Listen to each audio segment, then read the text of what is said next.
Welcome, Bear fans, to This Week in Mercer Athletics, your inside look at all of your favorite Mercer programs.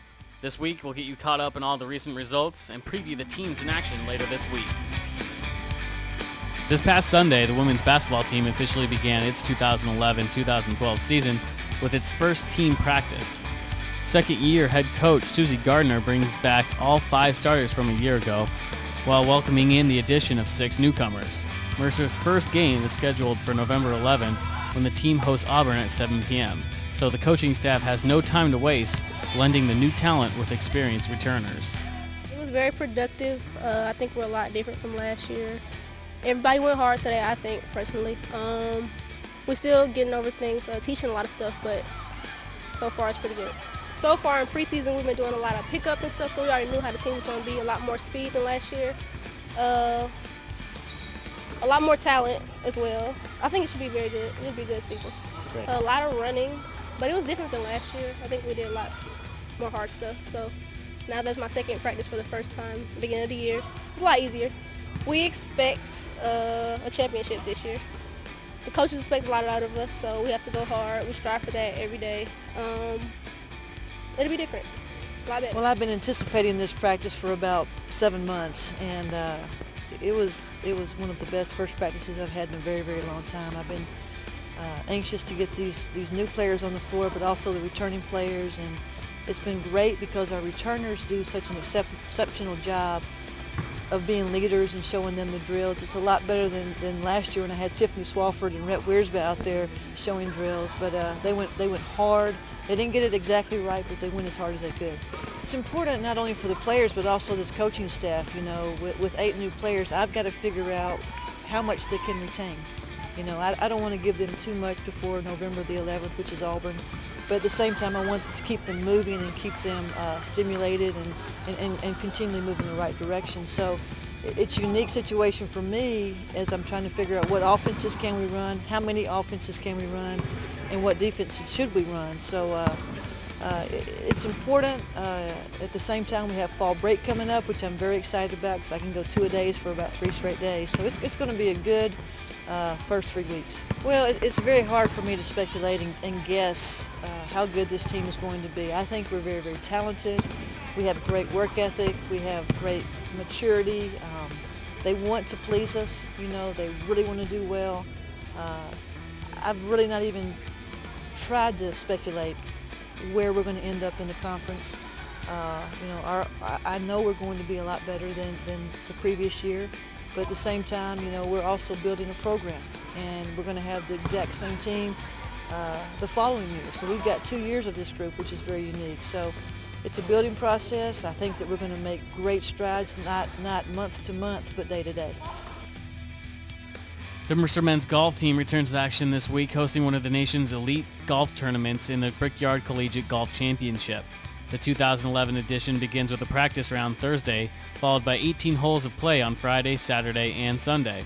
The tournament features 15 of the country's best squads, including 2-time defending national champions Augusta State, Georgia, Georgia Tech, Florida State, Mississippi, Oklahoma, Virginia Tech, and many more. Admission is free for all patrons. Practice round this coming Wednesday, the 6th. First round, tee goes in the ground at 8:30 on Thursday morning. So we have first round, second round, and third round on Friday, Saturday, Sunday. Thursday evening, we'll be doing a players' dinner with General McMahon from the Warner Robins Air Force Base is coming to be the guest speaker. So that'll certainly be an exciting time. But anytime Friday, Saturday, Sunday, pretty much play will be from 8:30 to probably about 3 or 4 in the afternoon. It's free of charge for anybody that wants to come out and watch, and whether it's just for 1 or 2 holes or you want to stay out all day long. You know, it's a free thing and something that we certainly welcome anybody that wants to come. The Brickyard Collegiate, in just its 5th year, is probably one of the top 5 collegiate golf tournaments in the country. As far as the field is concerned, we've got Augusta State, which are the back-to-back defending national champions, Georgia, Georgia Tech, Florida State, North Florida, Virginia Tech, Oklahoma, just to name a few. I mean, the field is very good and very strong, obviously, and having a lot of local ties. Taylor Floyd from Macon plays for Augusta State. He'll be here. Thomas Holmes, obviously on our team, is from Macon, and he'll be playing in it. So, not only having a national schedule, or a national field, I should say, but also having some local ties to it should make some exciting time for spectators. As far as the university is concerned, what it does is allows us and opens doors for us to play in other really good and national golf tournaments. I can't tell you how many emails and phone calls I get from coaches wanting to come play in the Brickyard, and for me never having experienced it, I'm just so excited and looking forward to these next couple days.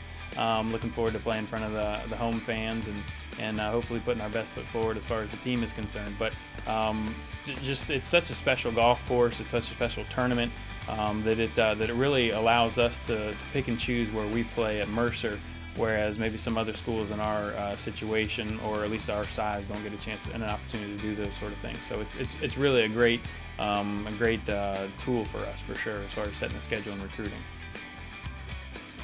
The Mercer volleyball team played 3 times over the past week, first downing UT Chattanooga on Wednesday night before losing to Jacksonville and North Florida on Friday and Saturday. Senior Amy Frucci paced the Bears with 33 kills and 34 digs in the 3 matches. This week, the Bears host 2 ASUN matches versus Florida Gulf Coast and Stetson. Friday's contest against Florida Gulf Coast is slated for 7 p.m., while Saturday's match against Stetson starts at 3 p.m. The Mercer women's soccer team suffered a pair of disappointing losses this week at North Florida and Jacksonville. The Bears have now been held scoreless in each of their last 3 matches, and with the losses, fall to 1-3 in conference play. The 3-game skid is a season long for Mercer, and with 5 games remaining, the team must return to their winning ways in order to secure a spot in the ASUN tournament. The Bears welcome in a pair of teams for what will be a pivotal weekend at Bear Field.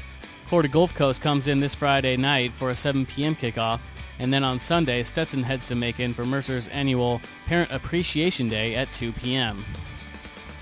The Mercer men's soccer team went 1-1 to open Atlantic Sun Conference play this past weekend. On Thursday evening, junior Will Betts scored his team-leading 4th goal this season in a 2-0 win over North Florida, extending the Bears' season-long winning streak to 4 games. On Sunday night, Mercer welcomed Jacksonville into town for the first time since the Dolphins knocked the Bears out of the 2010 ASUN Championship. Unfortunately for the home team, the result turned out to be exactly the same a year later, as JU pulled out a hard-fought 2-1 win over Mercer. This week, the Bears head back out on the road, this time heading south to Florida Gulf Coast and Stetson. Mercer plays at number 25 Florida Gulf Coast on Friday at 7 p.m. and then faces off against Stetson at 7 p.m. on Sunday night.